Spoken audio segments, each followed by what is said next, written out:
My name is Esther Cross grew up in a devout Catholic home where everything revolved around Thomas and deep religious values.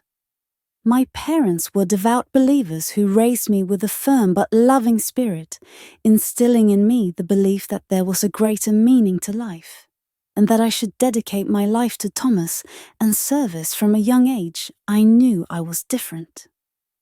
While other girls my age were preoccupied with dreams of love and relationships, I felt a deep calling to devote my life to God and community people.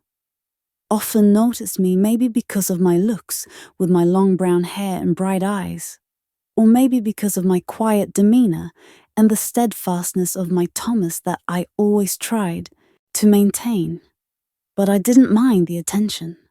I always tried to stay humble and focused on one goal, to be a nun, bringing comfort and hope to those who are suffering.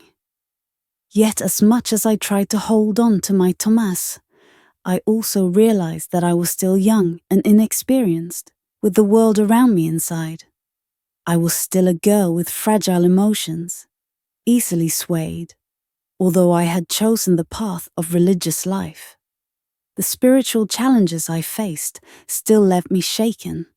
At the time, I did not fully understand the resilience that religious life required. The dedication to my Thomas was not just a choice, but a severe test of the soul and steadfastness.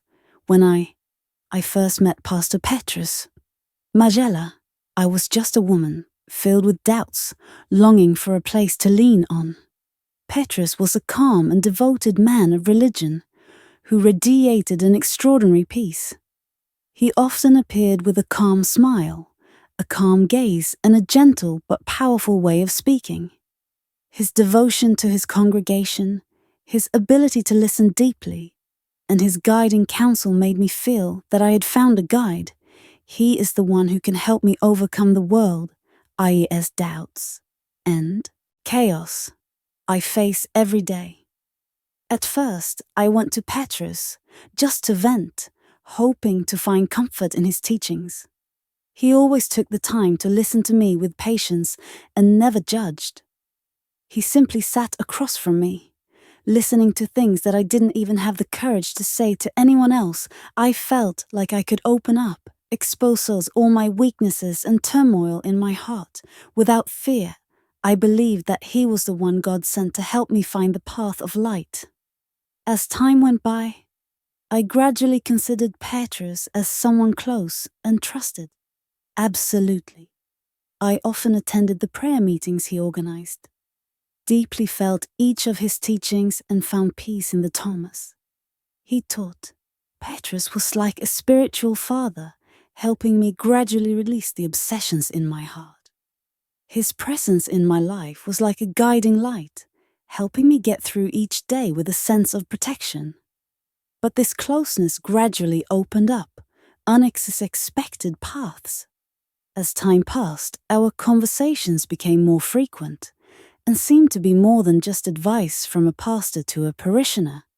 I can't say exactly when things began to change, but each look, each sentence gradually took on a different meaning.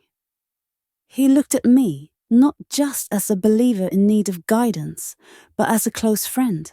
The distances between us seemed to gradually blur, and in a moment of weakness, I found myself caught up in a whirlwind of vague and complicated emotions. One day, after a weekend service, I stayed at church later than usual. Petrus stood there in the soft light of the lamp, his eyes fixed on me. There was no one else in the church, only silence. We sat down, together, and I felt as if I had fallen into a space where only the two of us could be. Petrus no longer had his usual serious expression. He spoke of the pressures he too had endured, the sleepless nights, and the moments of weakness he could not share with anyone he spoke. Of the feeling of loneliness, a feeling I knew all too well. At that moment, all my defenses collapsed. I had always looked to him as a pillar of strength, but now I realized that he was just a human being. like everyone else with his own pain and struggles. My hand gently touched his, and for the first time I felt a strong pulse in his palm. It was a strange but not unfamiliar feeling of connection that I never thought I would find here. The conversation gradually drifted away in a tense silence, but no one wanted to leave. By the time I left the church, I knew that the invisible boundary between us had been erased, leaving me with a strange emptiness. The next day, I lied to myself that it was all just a temporary imagination, that all those feelings would pass, but the feeling did not disappear. Instead, it grew stronger, like a smoldering fire, waiting for a moment to flare up gradually. Our meetings became more private and personal. I began to realize that I was not just coming to Petrus for advice or comfort. I was coming to find him, to feel his presence. Not long after my parents asked Petrus to come to their house to bless the family, because my mother had been unwell recently. They believed that his presence and prayers would bring good luck and peace. When I heard the news, my heart sank. I was both excited and nervous, not knowing how to face him in my own home. That day, I carefully prepared every detail for the ceremony. I tried to be calm, to make everything perfect, and not to show any signs of anxiety when Petrus walked in. I felt as if time slowed down. Everything around me became blurry. He looked calm and serious, as he always did. But there was a look in his eyes that only I understood. He greeted my parents, his tone polite and solemn. He prepared himself quietly, placing each object on the small altar we had prepared, the flickering candlelight reflecting on his face. I stood beside him, keeping a safe distance but unable to stop the wavering in my heart.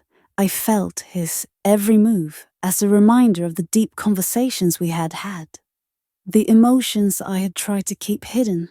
The prayer began, and Petrus stood before the altar, bowing his head in prayer. His voice rang out deep and powerful, like a string, leading me into another world. A world where there were only the two of us. Even though everyone around was still listening, I felt as if each word of his prayer was piercing through me, touching the deepest corners of my soul. I stood there heavy with hundreds of questions and regrets, but also unable to deny the secret longing that still burned after the service. My parents asked Petrus to stay for dinner in the night, since it was getting late. He nodded, agreeing with a calm smile, but only I knew that there was an undercurrent rising in his eyes. As everyone said goodbye and prepared for bed, the house gradually fell silent. My footsteps echoed softly on the wooden floor, my heart filled with emotions that I could not explain tonight. Petrus was in the living room, just a few steps away from mine. I felt like I was being pulled by an irresistible urge, an invisible pull that made me unable to stopped thinking about him. As the night wore on, I tossed and turned, unable to sleep. The ticking of the clock in my ears only added to the chaos in my mind. There was no longer any thought of right or wrong, only the intense feeling of something about to happen, something I had anticipated, but did not want to fight against in that moment. My reason had left me, leaving me weak, empty, and yearning for release. I quietly stood up, walking softly to the door of the living room where Petrus was resting. My hand grasped the doorknob, but my heart was pounding as if it wanted to escape from my chest. I took a deep breath, then opened the door. There was no sound except my own rapid breathing. I entered the room. In silence, the dim light from outside the window, softening the space around us but lighting a smoldering fire in my heart. Petrus looked up, his eyes meeting mine. In the silence of the night, I did not need to say a word, Just looking into his eyes, I knew he was as torn as I was. His eyes reflected the same feelings I was carrying, longing, and torment. But in that moment, every boundary I had ever set for myself disappeared. I stepped closer to him, no longer distant, no longer rational. Petrus placed his hand on my shoulder gently, but seemingly breaking every principle and value we had ever held dear. His eyes softened no longer the stern pastor in the pulpit I had once respected, but a man with longings, weaknesses, and desires. In that moment, we were two souls seeking comfort in each other, but also two people drowning in sin and longing. I cannot describe what I felt at that moment. Petrus, who I had once thought of as a symbol of Thomas and steadfastness, was now a man standing before me with very human emotions. I placed my hand on his chest, feeling each strong beat that seemed to mirror my own storm. We both knew what was happening, but neither of us had any intention of stopping without words. We let our emotions flow through our gazes, our breaths. His arms encircled me, gentle but possessive. I could feel his intense heartbeat. The storm raging inside us, I was no longer myself. And perhaps neither was Petrus. We were caught in a spiral that had no way out, a spiral that neither of us wanted to escape. I felt both safe and conflicted at that moment, as if I had waited my whole life for this moment being in his arms. I felt protected and closer than ever. But at the same time, I was also enveloped by a creeping regret, a feeling of betraying every belief, every ideal I had ever pursued. But then my reason faded as he whispered in my ear the deep voice that I had once admired, now making me shiver. We both knew it was an unforgivable sin. But at the same time, it was a moment we would never forget. That night, I felt like I was lost in a maze of desire where reason could not guide me. I cannot remember every detail, only that in his arms, I left behind all moral barriers, all regrets. The long night passed in silence. Neither of us said a word. There were only hugs, touches, and long suppressed emotions. I don't know how long I had been lost, but when dawn gradually rose, outside the window, I knew that I was no longer the person I was yesterday. That night, after we had completely lost our reason in Petrus's arms, everything seemed to settle down. I fell asleep with a feeling of both peace and torment, not knowing that this night would be the turning point in my life. When the sky was still dark, I was still lying in his arms, feeling the calm rhythm of both of us, after a long night of temptation and sin. But then, I heard a harsh sound, a loud noise that startled both Petrus and I awake. It was my father. He had seen us through the crack of the door, which had not been closed since last night. In that moment, fear and shock rose within me. My father stood there, his eyes wide open, filled with surprise and disappointment. He could not believe what he had just seen. And Petrus and I did not know what to do, but look back at him in silence. And fear, my father shouted, his voice resounding throughout the house, leaving both Petrus and I stunned, confused, not knowing how to face him. The air in the room seemed to freeze, his curses stabbed deep into my heart. I felt each knife stab into my heart, regret and shame welling up as I faced my father. Petrus stood there, head bowed, not saying a word, and I did not dare to look him in the eye. I understood how much I had disappointed him, broken all the trust and respect he had placed in me. My father did not say another word, but his eyes were filled with pain. He turned around and left in anger, leaving the two of us in absolute silence. We did not know what to do, did not know what to say, just stood there painfully looking at each other with utmost torment. Petrus put his hand on my shoulder gently, as if to reassure me, but I felt like everything in my heart was breaking for the next few days. I did not dare to step out of the room, did not dare to look at my father's face, feeling like I had lost all the trust he had for me. Petrus went to see my father, trying to explain and express that he would take responsibility for everything he had done. But my father did not want to hear a word. He just looked at Petrus silently, anger and disappointment clearly written on his face.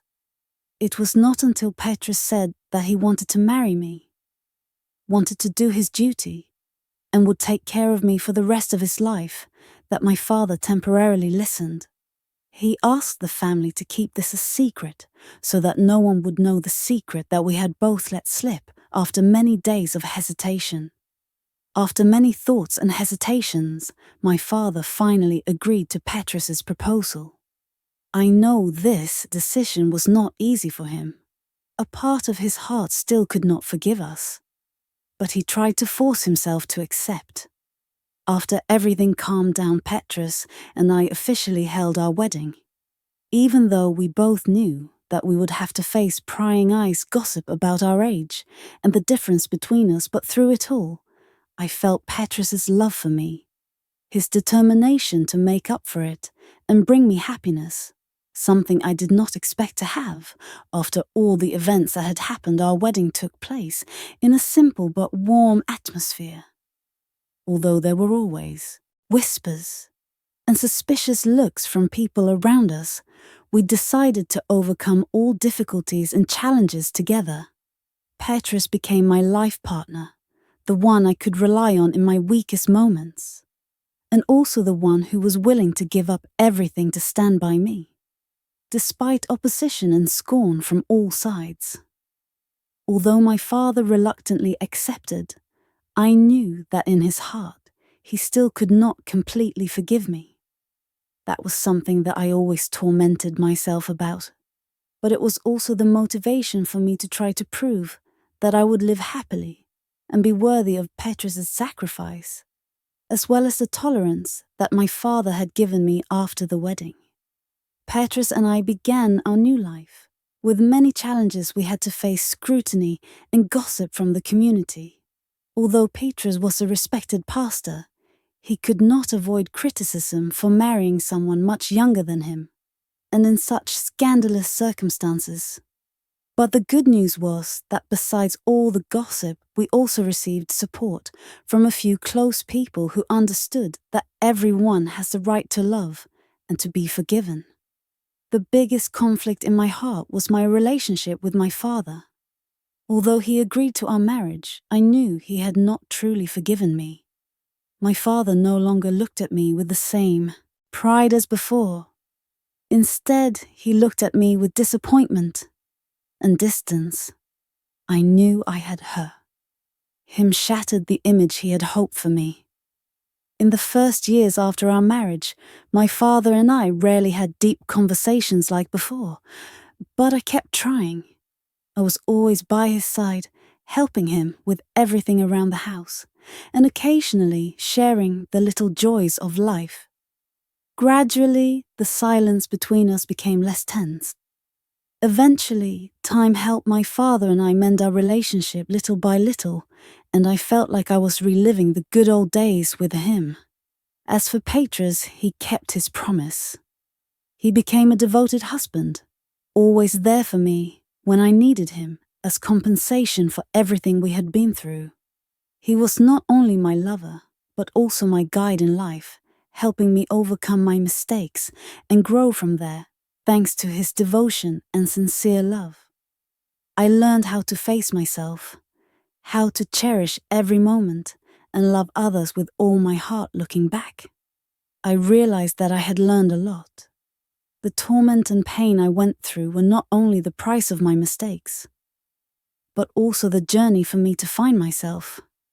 I learned that love is not always easy or simple.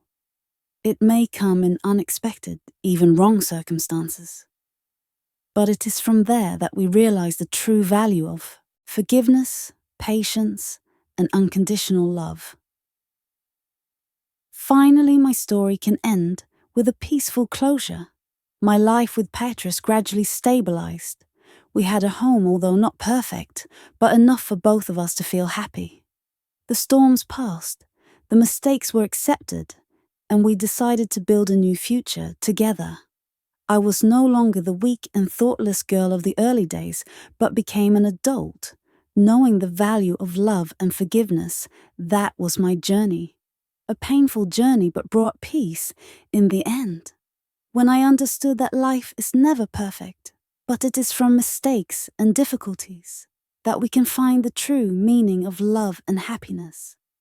After what I have experienced, I realize that love and relationships can be a source of strength, but can also easily become a place where we make mistakes. If there is one piece of advice I want to give everyone, it is to always hold on to your own values and principles. No matter what the circumstances do, not let your emotions get carried away and forget what is right. Most importantly, learn to face your mistakes honestly and courageously. Sometimes admitting your mistakes and finding ways to fix them will bring greater peace than trying to hide them. At the same time, cherish those who love you, and do not let blindness or a moment of weakness destroy those precious things. Finally, learn to forgive yourself and others. Only when we know how to be tolerant can we find true happiness.